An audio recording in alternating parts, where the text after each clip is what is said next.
नमस्ते दोस्तों। आज की हमारी ये जो चर्चा है ना, ये कोई आम इतिहास का पन्ना नहीं है, बल्कि ये साहस और नेतृत्व की एक ऐसी अविश्वसनीय और प्रेरणादायक कहानी है जो सच में रोंगटे खड़े कर देती है। हम बात कर रहे हैं एक ऐसे दूरदर्शी नेता की जिनके अदम्य साहस ने उस वक्त की सबसे बड़ी ताकतों को घुटनों पर ला दिया था।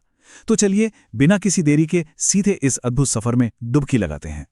जरा सोचिए, साल है 1666। दिल्ली का मुगल दरबार सजा है।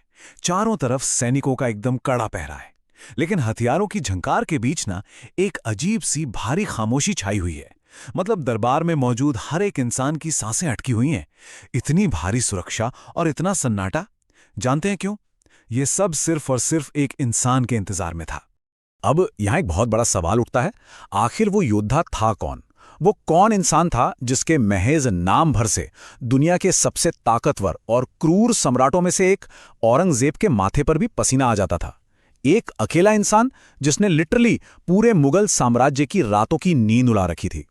वो नाम था छत्रपति शिवाजी महाराज। ये कॉन्ट्रास्ट देखिए, सच में रोमांचित करने वाला है।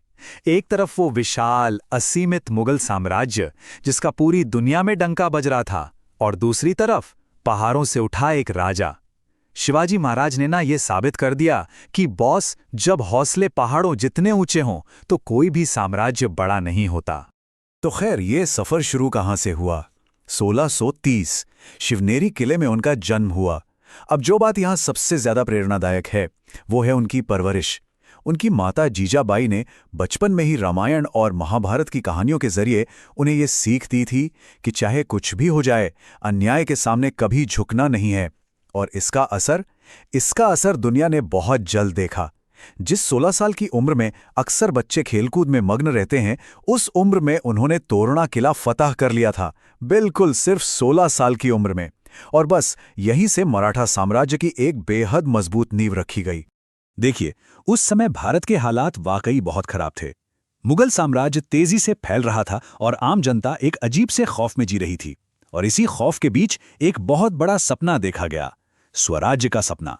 उनका लक्ष्य सिर्फ गद्दी या सत्ता हासिल करना नहीं था, बल्कि एक ऐसा राज्य बनाना था जहां आम जनता बिना किसी विदेशी सत्ता के डर के एकदम आजादी और सम्मान के साथ सिर उठाकर जी सके। यही वो विजन था ना जिसने एक महान नेतृत्व को जन्म दिया। अब आप सोच रहे होंगे कि एक छोटी सी सेना के साथ इतने विशाल साम्राज्य से आखिर लड़ा कैसे जाए। यहीं पर शिवाजी महाराज की कुशाग्र बुद्धि काम आई। उन्होंने ताकत से ज्यादा दिमाग का इस्तेमाल किया, और ये थी गनिमी कावा की शानदार रणनीति। मतलब दुश्मन के सामने छाती तानकर सीधे लड़ने के बजाय इलाके की समझ और छलावे का इस्तेमाल करना। एक ब्रिलियंट छापामार युद्ध रणनीति। इस रणनीति की बारीकियों को अगर हम थोड़ा और गहराई से समझें तो इसमें बेसिकली प्रकृति को ही अपना सबसे बड़ा हथियार बना लिया गया था। पहाड़, घने जंगल और रात का वो घना अंधेरा, ये सब मराठों के सबसे अच्छे दोस्त बन गए थे। दुश्मन को भनक तक नहीं लगती थी। और अचानक रात के अंधेरे में ऐसा अचूक प्रहार होता था कि जब तक सामने वाला बचाव की तैयारी करे, मराठा सेना वापस जंगलों में गायब। है ना एकदम अचूक प्लान? अब जाहिर सी बात है, जैसे जैसे ये ताकत बढ़ी, दुश्मनों के खेमे में खलबली मचनी ही थी। और फिर आई लीडरशिप की सबसे बड़ी परीक्षा। बीजापुर सल्तनत ने इस बढ़ते हुए तूफान को रोकने के लिए अपने सबसे खूंखार, सबसे खतरनाक सेनापति को मैदान में उतारा, और वो था अफजल खान।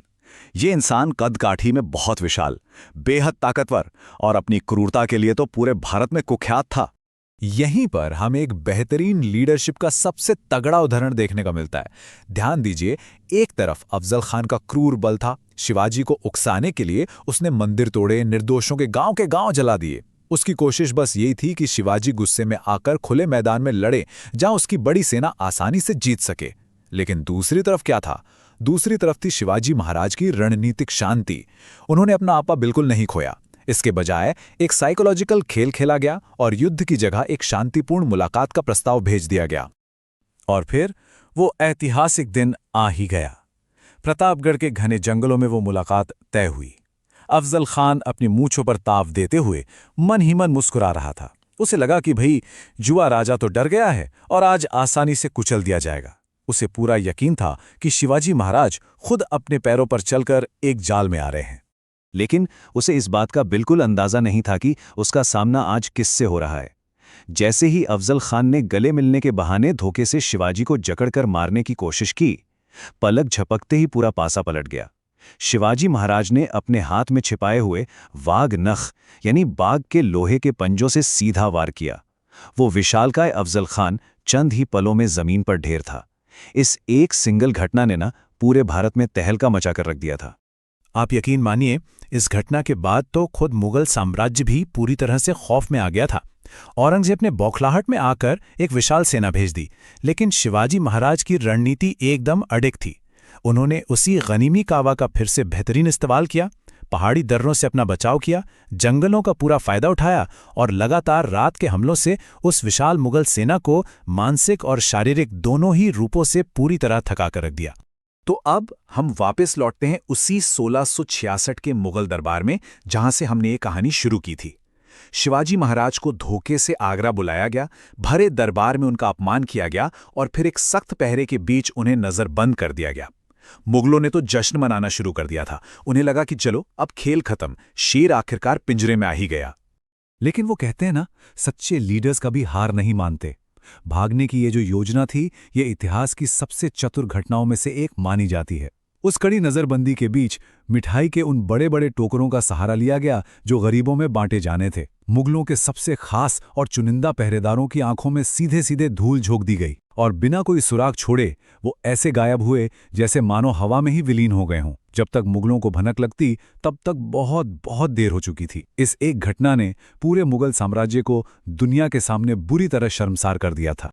आगरा से उस चमत्कारी तरीके से निकलकर वापस आने के बाद उनकी छवि अब महज एक योद्धा की नहीं रह गई थी, बल्कि वो पूरे देश के लिए उम्मीद की एक बहुत बड़ी किरण बन चुके थे। और फिर आया वो साल 1674। ये नंबर इतिहास के पन्नों में सुनहरे अक्षरों में दर्ज है।